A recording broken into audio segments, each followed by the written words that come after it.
Pemirsa, adapun mengenai Menteri Keuangan yang baru, Purbaya Yudi Sadewa. Beliau dikenal sebagai sosok ekonom senior yang sudah lama berkecimpung di dunia pemerintahan dan pasar keuangan. Purbaya Yudi Sadewa lahir di Bogor pada 7 Juli 1964. Ia meraih gelar sarjana teknik elektro dari ITB, lalu melanjutkan pendidikan MSc dan PhD di ilmu ekonomi di Purdue University, Amerika Serikat. Karirnya dimulai sebagai engineer di Schlumberger sebelum beralih ke riset pasar dan manajemen di Danareksa Group, termasuk sebagai Chief Economist Danareksa Research Institute, Direktur Utama Danareksa Sekuritas, dan anggota direksi PT Danareksa Persero. Di pemerintahan, Purbaya menempati sejumlah peran strategis sebagai staf khusus dan deputi lintas kementerian. Dan pada 2018 hingga 2020, ia menjabat sebagai Deputi Bidang Kedaulatan Maritim dan Energi Kemenko Marves. Sejak 2020, ia dipercaya sebagai Ketua Dewan Komisioner LPS. Pada 8 hingga 9 September 2025, Presiden Prabowo Subianto menunjuknya sebagai Menteri Keuangan RI, menggantikan Sri Mulyani Indrawati.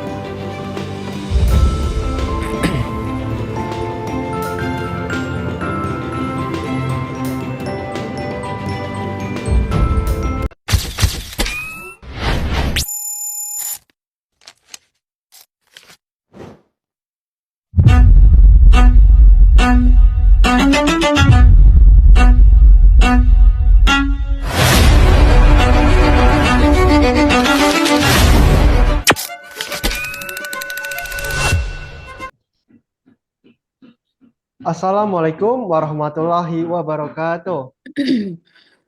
Waalaikumsalam warahmatullahi wabarakatuh. Alhamdulillahirabbil alamin. Wassalatu wassalamu ala asrofil anbiya'i wal mursalin sayyidina Muhammadin wa ala alihi washabihi ajmain, amma ba'du. Halo teman-teman semua, selamat datang kembali di podcast online kita yang kali ini akan mengangkat tema mengenai menenun aksi berakhlak strategi Menteri Keuangan menjaga jangkar stabilitas bangsa. Walaupun hari ini kita cuma bisa bertatap muka secara virtual lewat layar Zoom di tempat masing-masing, saya berharap kita nggak mengurangi energi dan semangat kita untuk diskusi hari ini. Hari ini seru banget tentunya karena formasi kita lengkap. Ada Bu Dwi Purnamasari, Pak Rizky Pangestu, dan Bu Selpiliana yang sudah siap di bingkai layarnya masing-masing. Nah, sebelum kita masuk ke topik yang berbobot dan mendalam, biar makin semangat, saya punya pantun pembuka dulu nih buat teman-teman di rumah maupun teman-teman panelis semuanya. Dari Manggar menuju Gantung. Cakep. Singgah sejenak di tepi dermaga. Cakep. ASN beralak jadi penghubung. Cakep. Untuk mengabdi bagi bangsa dan negara. Hari ini kita bakal membedah bagaimana implementasi nyata dari core value ASN berakhlak. Ini lewat rekam jejak seorang tokoh yang punya peran luar biasa sebagai nahkoda utama perekonomian bangsa Indonesia saat ini. Siapa lagi kalau bukan Menteri Keuangan Republik Indonesia, yakni Bapak Purbaya Yudi Sadewa. Kita nggak cuma bakal bahas kebijakan beliau, tetapi langsung kita bedah secara tajam berdasarkan butir-butir resmi, kode etik, dan pedoman perilaku ASN berakhlak. Oke, kita mulai dari pilar yang pertama yang akan saya bahas terlebih dahulu, yaitu berorientasi pelayanan. Kalau saya melihat rekam jejak beliau di Kementerian Keuangan ini, kiasan yang paling pas dan kuat untuk menggambarkan langkah nyata Pak Purbaya itu ialah bagaikan payung yang senantiasa terbuka sebelum hujan turun. Kenapa demikian? Karena kalau kita telisik lebih mendalam, panduan perilaku ASN pada butir pertama itu tegas yang berbunyi, memahami dan memenuhi kebutuhan masyarakat. Hal ini dilakukan nyata oleh Pak Purbaya sebagai Menteri Keuangan. Beliau menjawab kebutuhan dasar masyarakat Indonesia. Secara mendalam, kita akan jaring pengaman sosial dan stabilitas negara melalui harga pokok dan instrumen APBN. Beliau gencar memastikan stimulus fiskal dan bantuan sosial itu tersalurkan ke masyarakat yang membutuhkan. Nah, kalau dari butir kode etik pelayanan yang selanjutnya, gimana pandangan Bu Dwi Purnama Sari?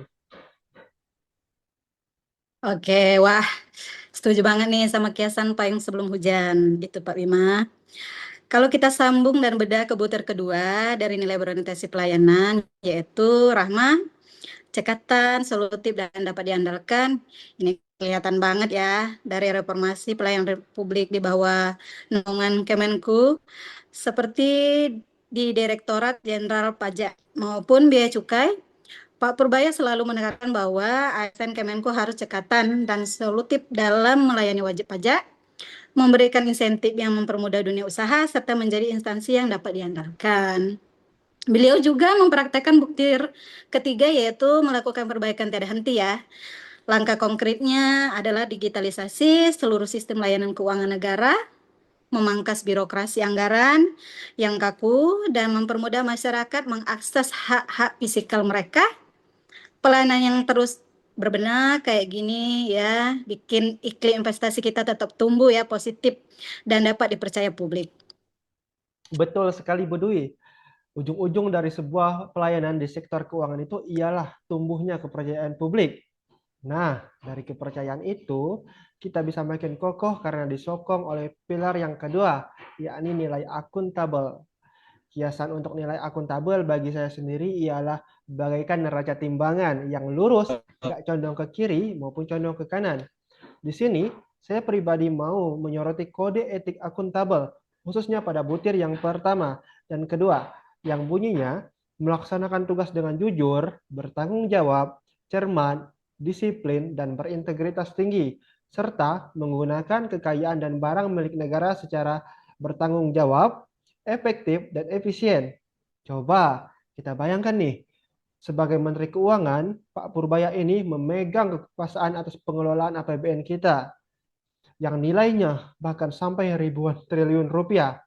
Tingkat kecermatan dan tanggung jawab yang dibutuhkan itu sangat luar biasa tentunya.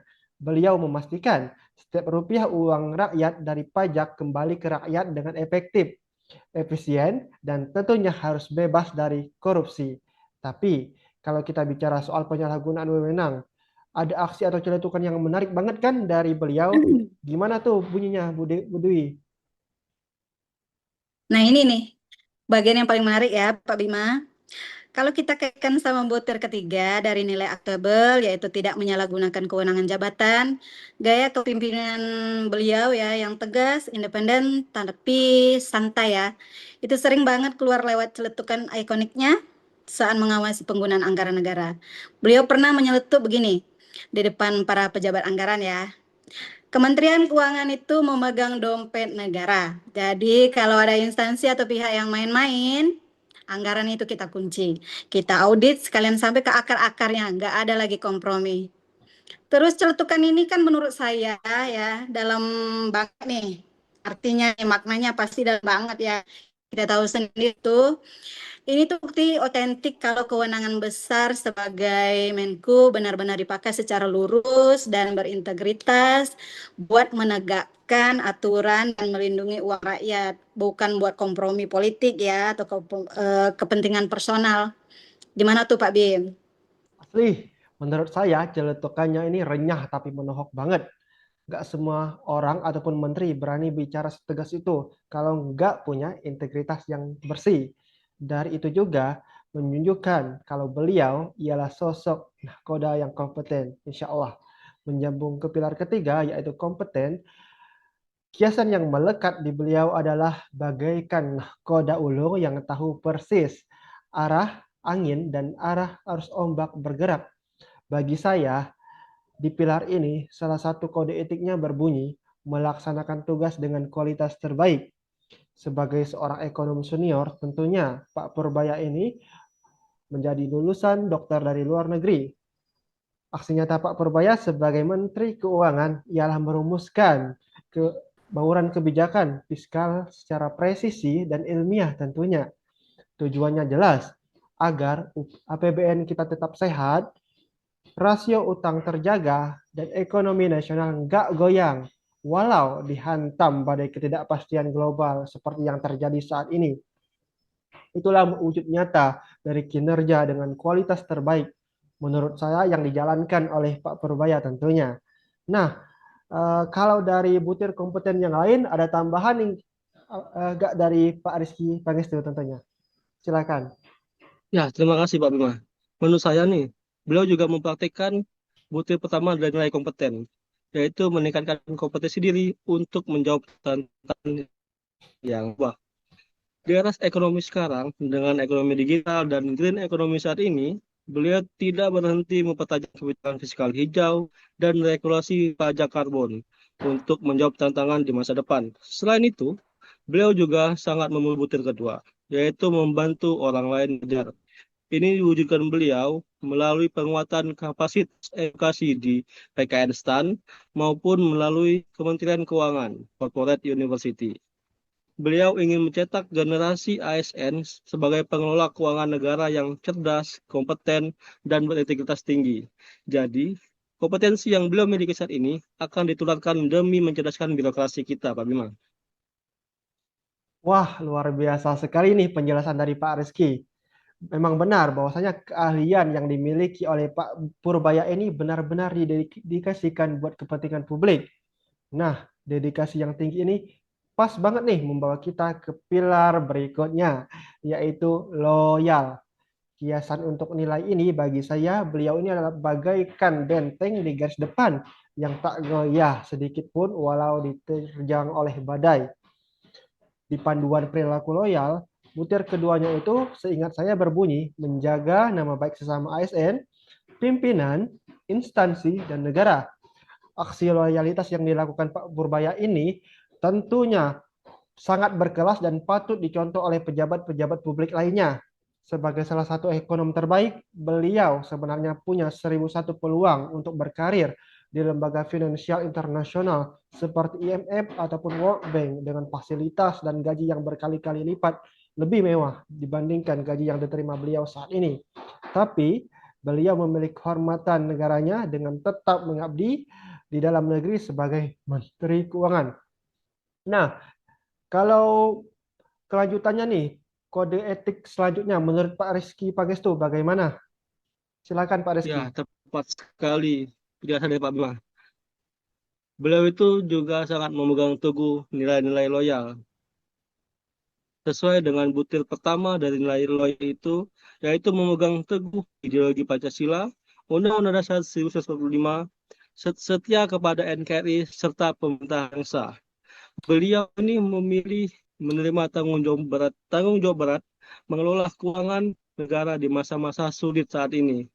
Beliau mendedikasikan waktu, tenaga, dan seluruh pemikirannya demi memastikan keberlanjutan pembangunan negara ini. Nasionalisme beliau itu terwujud nyata pada kedaulatan fiskal kita hari ini. Sebab pengabdian yang kokoh, setia, dan tanpa pamrih pada Ibu Pertiwi, Pak Bima.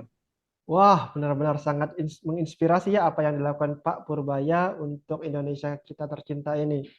Tapi kita juga tahu bahwasanya mengelola keuangan negara yang besar itu nggak bakal bisa jalan kalau di tingkat bawahannya terjadi ketimpangan.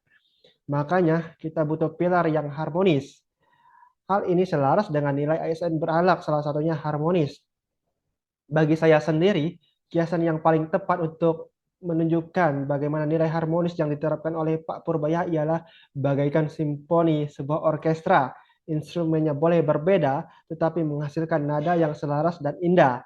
Kalau kita lihat, kode etiknya yakni butir ketiga mengajarkan kita untuk membangun lingkungan kerja yang kondusif, yang kalau kita tarik ke skala kebijakan fiskal nasional, artinya menciptakan pemerataan distribusi anggaran melalui dana alokasi khusus dan dana desa secara adil ke seluruh daerah di Indonesia. Selanjutnya nih, saya ingin tahu bagaimana pendapat Bu Selvi Lipiana melihat keterkaitannya dengan butir kode etik harmonis yang lain. Silakan Bu Selvi. Kalau kita bedah dari sisi kebijakan beliau, Pak Purbaya ini benar-benar menghidupkan butir pertama dari nilai harmonis, yaitu menghargai setiap orang apapun latar belakangnya. Aksi nyata ini kelihatan dari penyusunan APBN yang sangat inklusif. Di bawah arahan beliau, alokasi anggaran perlindungan sosial, subsidi energi, hingga anggaran pendidikan 20% pastikan menyentuh masyarakat pelosok desa tanpa diskriminasi. Beliau juga menjalankan butir kedua, menolong orang lain dengan memastikan penyerapan anggaran penanggulangan kemiskinan ekstrim berjalan lancar, supaya masyarakat rentan bisa langsung merasakan bantuan negara. Keadilan anggaran kayak gini nih yang bikin lingkungan sosial kita tetap harmonis dan tenang hatinya.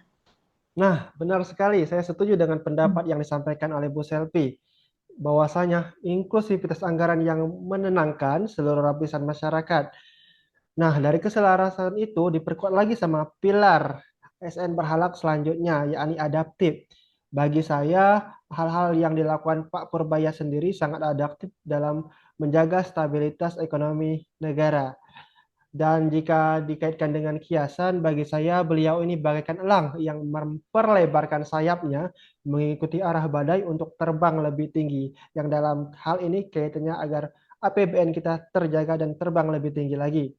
Di sini, kode etik adaptif pada butir pertama dan kedua bagi saya, Menteri Keuangan dan seluruh jajarannya itu telah cepat menyesuaikan diri menghadapi perubahan dan terus berinovasi dan mengembangkan kreativitas. Aksi nyata Pak Purbaya ialah mendorong digitalisasi, pemungutan pajak, otomatisasi e-budgeting, hingga integrasi satu data keuangan negara. Beliau nggak mau nih pengelolaan keuangan negara kita gagap teknologi. Nah, kembali lagi ke Bu Selvi Liviana. Menurut Bu Selvi nih, ada celetukan beliau nggak yang bertenaga juga terkait dengan hal tersebut? Ada banget Pak Bima. Di tengah disrupsi teknologi digital dan tantangan ekonomi modern, beliau dengan nada yang sangat optimis dan taktis pernah menyeletuk gini. Sistem IT Kementerian Keuangan sudah kita rombak total.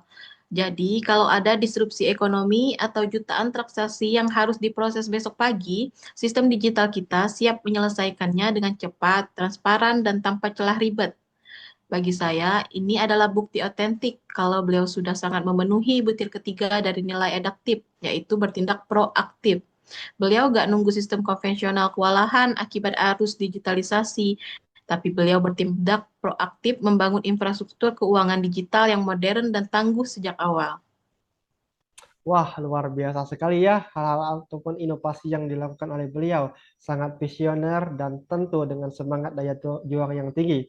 Dan semua gerak adaptif itu akhirnya disempurnakan sama pilar yang terakhir yang akan kita bahas tentunya, yaitu kolaboratif. Kiasannya bagi saya beliau ini bagaikan rajutan jala. Setiap talinya itu terikat kuat, menahan beban bersama. Di sini saya mau ikut menjelaskan kode etik kolaboratif khususnya pada butir yang ketiga, yakni menggerakkan pemanfaatan berbagai sumber daya untuk tujuan bersama.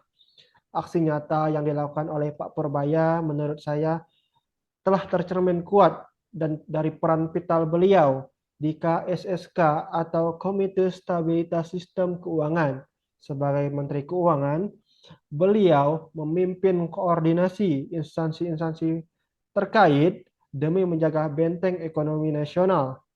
Nah, selanjutnya nih, bagaimana detail butir kode etik selanjutnya yang di lapangan menurut Bu Selvi Liviana? Silakan Bu Selvi. Sinergitas di KSSK itu benar-benar mewujudkan butir pertama dan kedua dari nilai kolaboratif, Pak Bima, yaitu memberi kesempatan kepada berbagai pihak untuk berkontribusi, serta terbuka dalam kerjasama untuk menghasilkan nilai tambah. Kita semua tahu kalau masalah ekonomi makro itu gak bisa diselesaikan sendirian oleh Kementerian Keuangan. Makanya, Pak Purbaya membuka ruang kerja yang sangat intens, cair, dan mendalam dengan Gubernur Bank Indonesia, Ketua OJK, dan Ketua LPS. Sinergi antara otoritas fiskal dan moneter ini terjalin dengan sangat harmonis, meleburkan sekat ego sektoral yang kaku, murni demi satu tujuan bersama, yaitu menjaga keselamatan dan kedaulatan finansial negara kesatuan Republik Indonesia, Pak Bima. Wah, sangat luar biasa tentunya. Dan mendalam banget bedah kasus yang kita lakukan berempat hari ini ya teman-teman semua. Lewat obrolan panjang kita tentang jejak rekam Pak Purbaya Yudi Sadewa sebagai Menteri Keuangan Republik Indonesia, kita bisa memetik sebuah pelajaran yang maha dahsyat tentunya. Core value berakhlak bukanlah sekadar barisan kalimat mati yang tertulis dalam sebuah kertas, bukan pula menjadi slogan panjangan yang ditempel di dinding-dinding kantor, dan jelas bukan cuma hafalan ataupun formalitas demi pelatihan semata. Berakhlak sudah menjadi sebuah komitmen tindakan nyata yang harusnya berdenyut di setiap nadi pengabdian kita sebagai pelayan publik dan sebagai pemuas kepuasan masyarakat.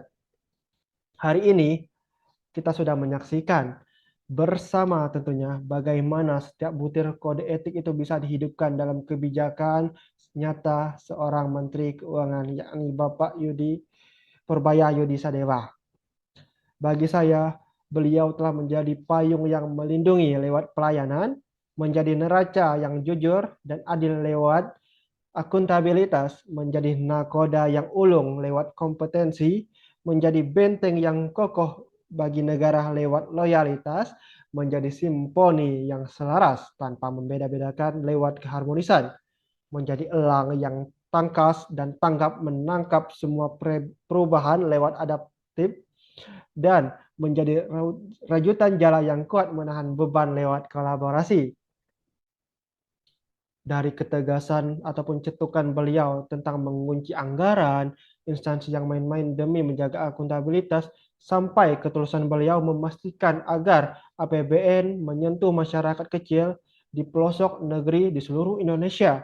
Ada satu pesan besar yang mengikat hati kita semua, bahwa sebuah bangsa nggak akan pernah goyah atau runtuh oleh badai dari luar selama pondasi internalnya dibangun dengan semen integritas yang kuat dan moralitas yang kokoh. Jika hari ini kita semua sebagai insan aparatur sipil negara mampu menghidupkan butir-butir kode etik berakhlak, ini menjadi aksi nyata di meja kita masing-masing. Percayalah, masa depan Indonesia bukan lagi sebuah ketidakpastian yang menakutkan. Indonesia masa depan ialah fajar yang menyingsing dengan gagah dan penuh kemenangan. Bagaikan sebilah keris yang ditempa berulang kali dalam panasnya api ujian, Indonesia saat ini sedang membentuk dirinya sedemikian rupa dan kuat agar disegani. Kita nggak lagi cuma akan menjadi penonton pasif di panggung dunia, melainkan tumbuh menjadi mercusuar yang sinarnya memandu bangsa-bangsa lain. Di atas pondasi berakhlak inilah kita semua bersama mengenyam permadani emas menuju peradaban Indonesia yang maju, adil, makmur, dan berdaulat penuh. Menyongsong Indonesia emas, optimisme itu nyata adanya. Teman-teman, dan seluruhnya di masa depan emas itu adalah milik kita semua. Nah, sebagai penutup manis nih dari perjumpaan kita pada hari ini, saya ada satu pantun terakhir buat pengingat kita bersama. Membeli sauh di kota Palu, Cakep, Cakep. singgah sebentar di rumah makan. cakep, Cakep. Mari runtuhkan ego sektoralmu, cakep. Cakep. kolaborasi berakhlak kita wujudkan. Semoga pemikiran dan diskusi kita hari ini bisa terus menyalakan api pengabdian yang tak kunjung padam di dalam dada kita masing-masing. Saya, Bima Ananta, dan seluruh finalis luar biasa yang ada di layar hari ini, izin pamit undur diri. Terima kasih banyak sudah menyimak. Tetaplah menjadi dari bagian perubahan yang positif dan sampai jumpa di pertemuan selanjutnya. ASN berakhlak, bangga melayani bangsa. Bangga. Bangga melayani bangsa. Sekian dari kami, mohon maaf atas segala kekurangan ataupun kesalahan. Saya mewakili teman-teman mengakhiri wabillahi taufik wal hidayah. Wassalamualaikum warahmatullahi wabarakatuh. Waalaikumsalam warahmatullahi wabarakatuh.